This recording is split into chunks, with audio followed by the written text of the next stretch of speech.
2024 लोकसभा चुनाव के अंतिम चरण के लिए सभी पॉलिटिकल पार्टियों ने अपनी पूरी ताकत झोंक दी है।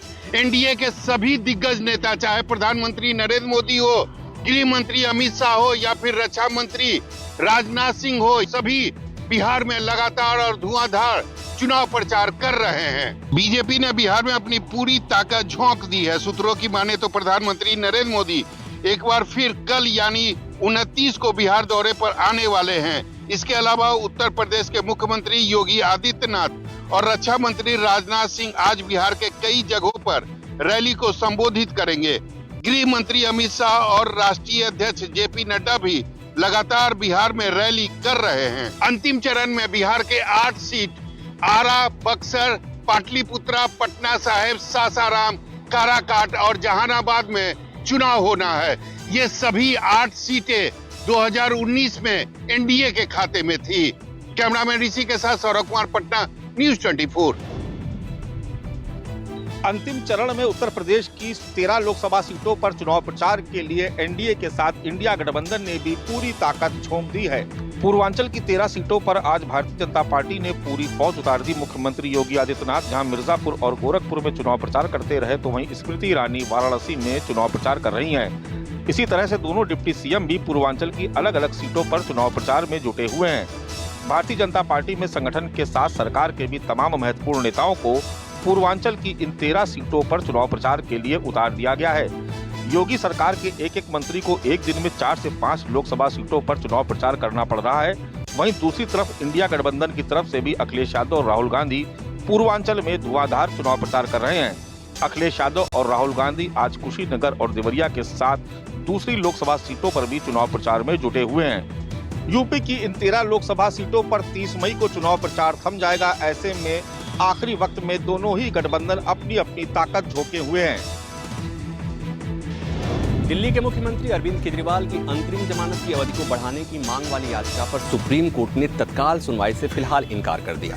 दरअसल अरविंद केजरीवाल को जिस बेंच ने अंतरिम जमानत दी थी वो बेंच उपलब्ध नहीं थी, इसलिए आज जो बेंच सुनवाई कर रही थी, अवकाशकालीन बेंच, उसने ये कहा कि अरविंद केजरीवाल की याचिका पर सुनवाई के संबंध में फैसला मुख्य न्यायाधीश जस्टिस चंद्रचूड़ करेंगे। और अब मामला सीजेआई को चला गया है, जो सीजेआई तय करेंगे कि इस मामले की सुनवाई कब और कौन सी बेंच करेगी। महत्वपूर्ण यह है कि सुप्रीम कोर्ट में चूंकि गर्मी की छुट्टियां चल रही हैं और अभी सुनवाई कुछ लिमिटेड जजेज और लिमिटेड बेंच ही कर रही हैं, और इस दौरान चूंकि आज अरविंद केजरीवाल के मामले में सुनवाई करने वाली बेंच के जजेज जस्टिस दीपांकर दत्ता और जस्टिस संजीव खन्ना उपलब्ध नहीं थे, इसलिए आज ये सुनवाई नहीं हुई। अगली सुनवाई हो सकता है इन्हीं में से कोई एक करे। आज जब ये मामला पेश हुआ, कोर्ट में मेंशन किया गया अरविंद केजरीवाल के वकील अभिषेक मनु सिंघवी के द्वारा, तब आज सुनवाई करने वाली बेंच के जस्टिस महेश्वरी ने यह कहा कि आपको 17 तारीख के पहले इस मामले को मेंशन करना चाहिए था, क्योंकि तब जस्टिस दीपांकर दत्ता की बेंच उपलब्ध थी। कैमरामैन हरविंद के साथ प्रभाकर मिश्रा, न्यूज़ 24। राजस्थान में ओबीसी कैटेगरी में मुस्लिम समाज के करीब 14 वर्ग के लोगों को रखकर ओबीसी के तहत आरक्षण दिया जा रहा है। इनकी सामाजिक आर्थिक व्यवस्था के आधार पर, ओबीसी कमीशन की रिपोर्ट के आधार पर पूर्ववर्ती सरकार की ओर से इस पूरे आरक्षण को दिया गया था। लेकिन अब भजनलाल सरकार के समाज कल्याण मंत्री अविनाश गहलोत का कहना है कि वे इसकी समीक्षा कराएंगे। उधर कांग्रेस की ओर से इसका विरोध शुरू हो गया है। खुद पूर्व मुख्यमंत्री अशोक गहलोत ने बीजेपी सरकार के इस तरह के बयान का आलोचना करते हुए साफ तौर पर कहा कि ओबीसी कमीशन अपने आप में एक कमीशन है, उसकी रिपोर्ट के आधार पर ही यह पूरा फैसला सामाजिक आर्थिक आधार पर लिया गया है। लोकसभा चुनाव प्रचार के दौरान बीजेपी लगातार मुस्लिमों को धर्म के आधार पर आरक्षण दिए जाने का विरोध करती रही है। ओबीसी कैटेगरी के अंदर इन्हें दिया जा रहा आरक्षण की समीक्षा होगी, क्या इसे रोक दिया जाएगा या कुछ और हल इस पूरे मामले का निकलकर सामने आता है। कैमरामैन विक्रम सिंह भाटी के साथ श्रीवत्सन, जयपुर, न्यूज़ 24। योगी आदित्यनाथ सरकार में कैबिनेट मंत्री ओम प्रकाश राजभर के बेटे अरविंद राजभर ने मुख्यमंत्री योगी आदित्यनाथ को घुटनों के बल बैठकर प्रणाम किया है। ये वीडियो सोशल मीडिया पर खूब वायरल हो रहा है। दरअसल अरविंद राजभर घोसी लोकसभा क्षेत्र से एनडीए के उम्मीदवार हैं और जनपद मऊ में एक चुनावी सभा के दौरान जमीन पर घुटनों के बल बैठकर योगी आदित्यनाथ को प्रणाम किया था। इस दौरान सीएम योगी ने अरविंद राजभर की पीठ थपथपाकर उन्हें आशीर्वाद भी दिया। जिस वक्त अरविंद राजभर ने मुख्यमंत्री योगी आदित्यनाथ को प्रणाम किया, उस दौरान मंच पर उनके पिता और कैबिनेट मंत्री ओम प्रकाश राजभर भी मौजूद थे। फिलहाल अरविंद राजभर के मुख्यमंत्री योगी आदित्यनाथ से आशीर्वाद लेने के इस अंदाज की सियासी गलियारों में खूब चर्चा भी हो रही है। कैमरा पर्सन धर्मेंद्र साहू के साथ अशोक तिवारी, लखनऊ, न्यूज़ 24।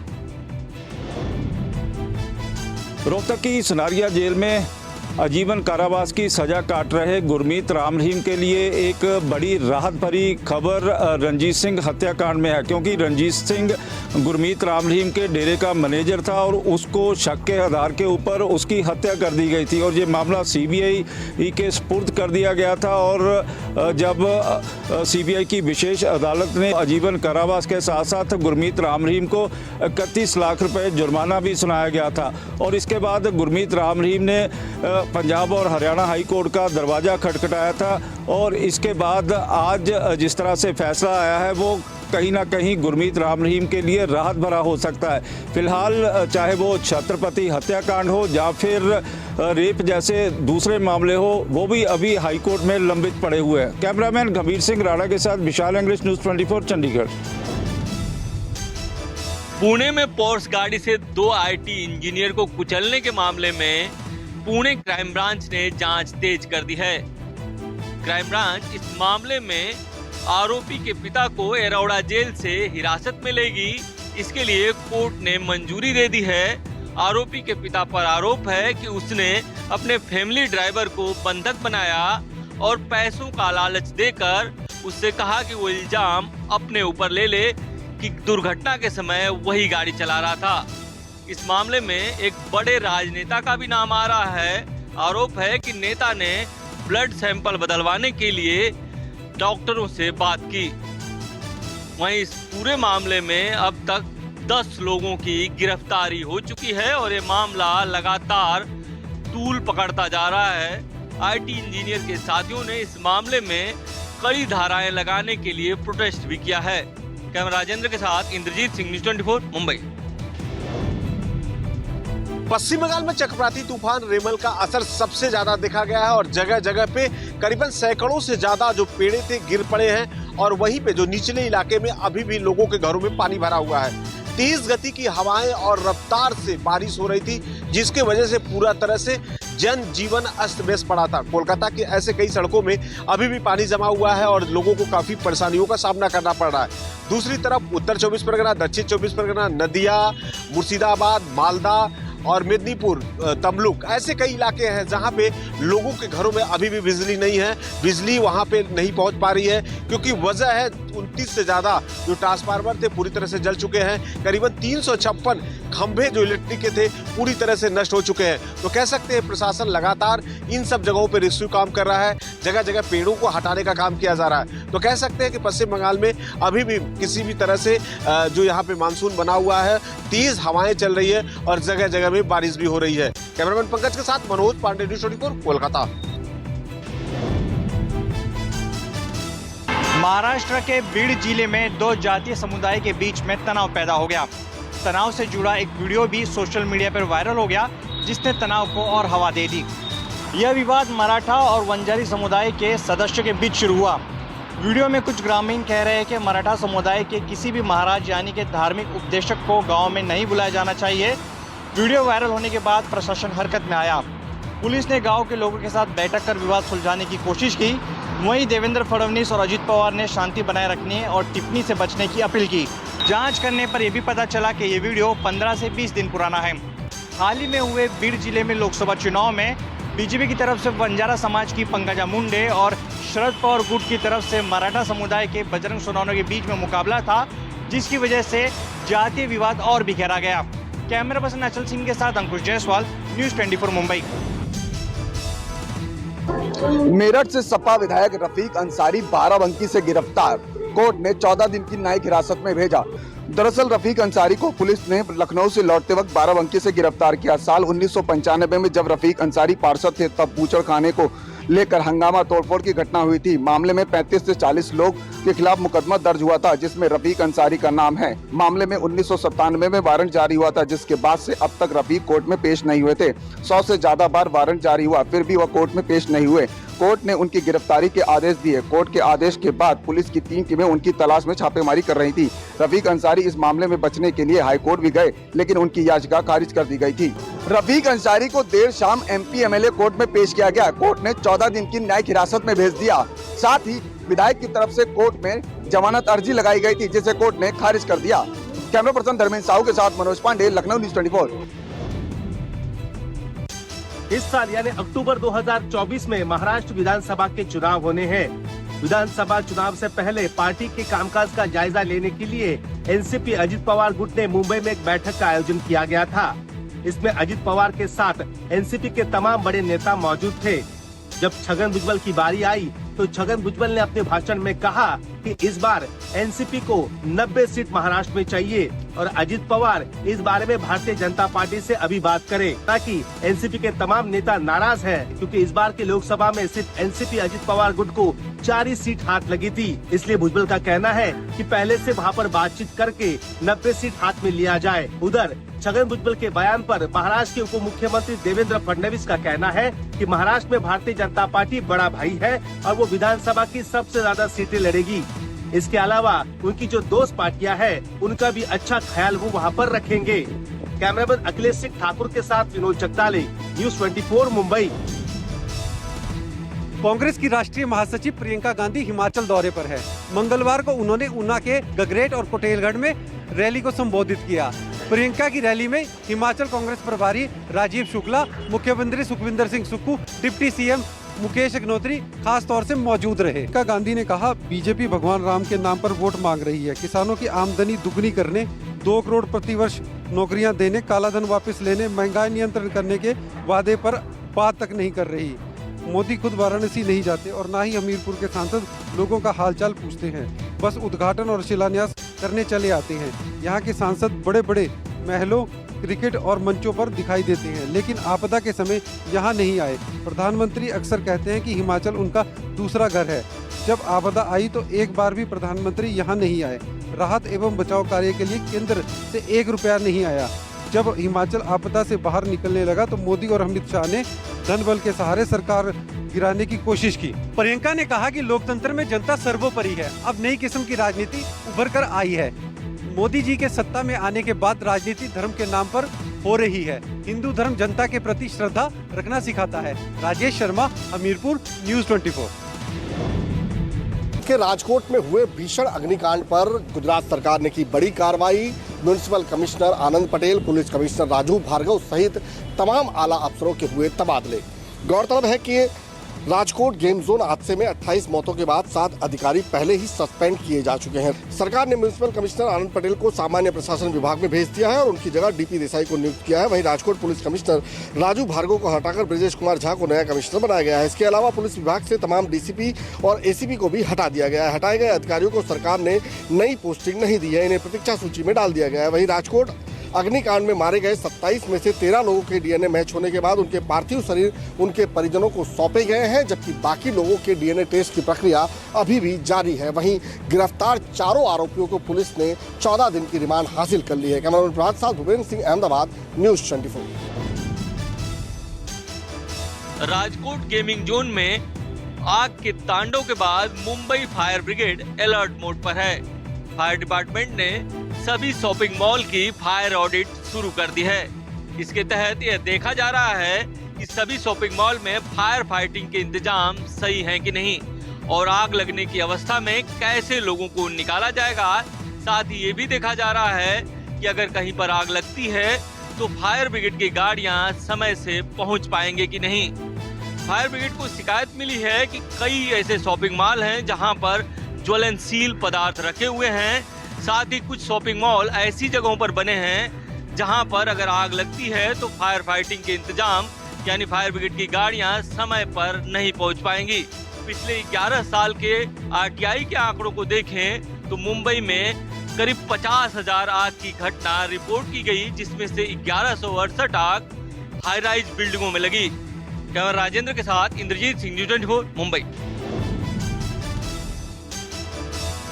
दिल्ली एयरपोर्ट पर आज सुबह 5 बजे के आसपास उस समय अफरा तफरी मच गई जब एक टिश्यू पेपर पर बॉम्ब ब्लास्ट लिखा हुआ मिला।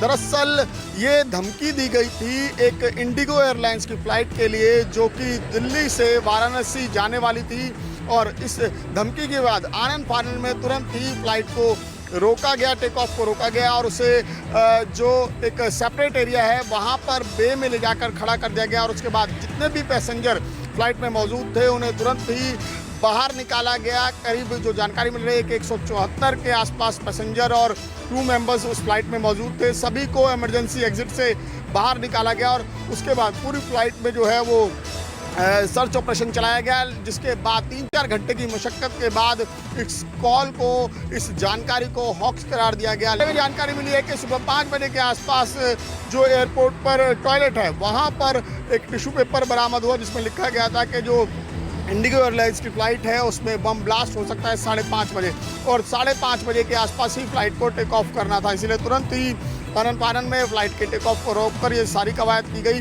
और संजय के साथ विमल कौशिक, न्यूज़ 24 दिल्ली।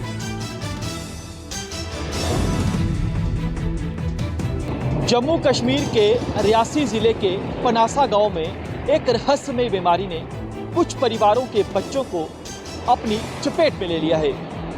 ये बच्चे 3 साल तक की उम्र में तो ठीक रहते हैं, लेकिन उसके बाद ये बच्चे विकलांग होना शुरू हो जाते हैं। पीड़ित परिवारों का कहना है कि उनके पास इतने पैसे नहीं हैं कि वो बड़े अस्पतालों में जाकर अपने बच्चों का इलाज करवा सकें, लेकिन लगातार ये बीमारी बच्चों को अपनी चपेट में ले रही है। ऐसे में गांव वाले बेहद ज़्यादा खौफज़दा है। गांव वालों को अब यही डर सताता है कि जब उनके बच्चे 3 साल के हो जाएंगे कहीं उनके बच्चे भी विकलांग ना हो जाएं। लेकिन जिन परिवारों के बच्चे विकलांग हो रहे हैं वो बेहद ज़्यादा मायूस हैं। अब प्रशासन ने विशेषज्ञ डॉक्टरों की एक टीम को इस गांव में भेजा है। बच्चों की जांच की जा रही है।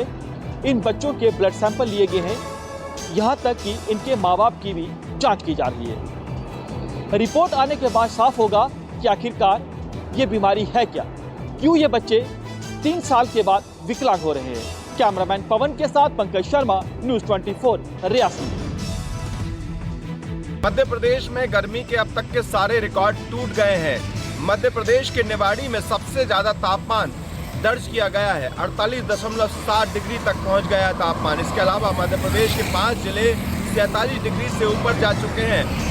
यही वजह है कि मध्य प्रदेश में एहतियातन मुख्यमंत्री डॉक्टर मोहन यादव ने निर्देश दिए हैं कि जो सिग्नल है, सिग्नल की लाइट जो होती है, अगर भोपाल की बात की जाए तो यहाँ पर करीब 14-15 ऐसी सिग्नल्स हैं जहाँ पर जो रेड लाइट होती है उसको कम कर दिया गया है। 110 से 55 सेकंड तक की रेड लाइट कर दी गई है। तो दूसरी तरफ अगर देखा जाए तो अलग अलग शहरों में भी एहतियात बरते जा रहे हैं। इंदौर में कलेक्टर के आदेश हैं कि जो पशु हैं वो बोझा ढोने वाले उनको भी रोक लगा दी गई है, साथ में पशुओं की सवारी करने पर भी रोक लगा दी गई है। तो साथ में श्योपुर जहां कूनो नेशनल पार्क में भी चीतों को गर्मी से बचाने के लिए पेड़ों से पानी का छिड़काव भी किया जा रहा है।